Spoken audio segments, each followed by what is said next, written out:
Movie review, Farmer's Bride, written and directed by Jacinth Opukim with Adebayo to Johnny sharing in the directorial credit. This epic drama first released to cinemas on the 27th of September.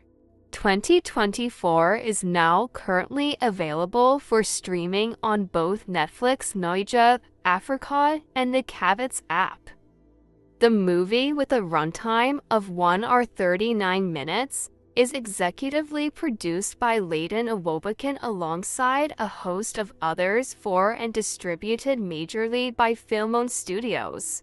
Synopsis: when Femi Aigbe is forcefully married off to a rich farmer Odin Femi Branch by her mother Wanmi Toriola in exchange for a piece of land, Femi, deeply unhappy and unfulfilled, would soon be entangled in a web weaved out from her own fantasies.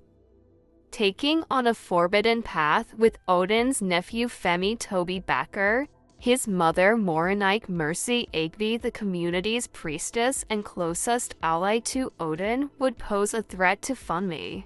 Will Femi eventually enjoy her new home and find peace in herself?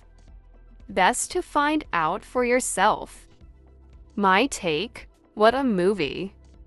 This turned out way better than I expected, as I had approached it not hoping for much, to be honest. Happy to have been wowed.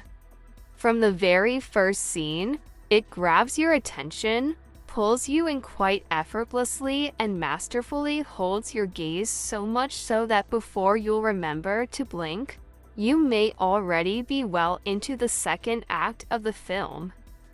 Yes, it is that captivating and engaging, I kiddn't you. Story plot: set in the 1980s in Ibadan, Nigeria.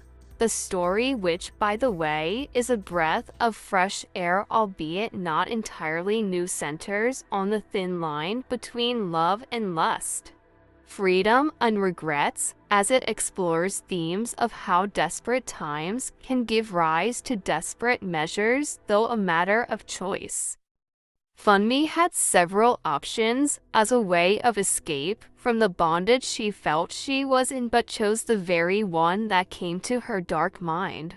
Although weakened in the very last scene, the plot stayed steady throughout, as it revolves around Femi and Femi as the main characters. The movie also subtly highlighted traditional ways of DNA testing, as well as themes of obsession. Moranike was inherently and helplessly obsessed, not giving too much away. The very last scene proves this. Character development, a performance. One of the highlights of this movie, or maybe one of its greatest strengths, is the natural acting from about 98% of the cast. All the actors were introduced seamlessly as they embodied their roles. The leads did awesome in the interpretation of their characters, so much so it's somewhat difficult to state who was better than the other. Aigbe shines bright as she skillfully draws viewers into her world of unhappiness, quite relatable. Toby Bakari playing an indecisive yet a strong character as Femi Ishago is equally a sight to behold. Fi real, phenomenal in her element, came through too with a sneaky, sassy, couldn't careless attitude. Be that as it may, top on my list is Mercy Aigbe. She owned her role like it's second nature. I think she got an award for this role in the last MVCAs, if I'm not mistaken. Well deserved. That.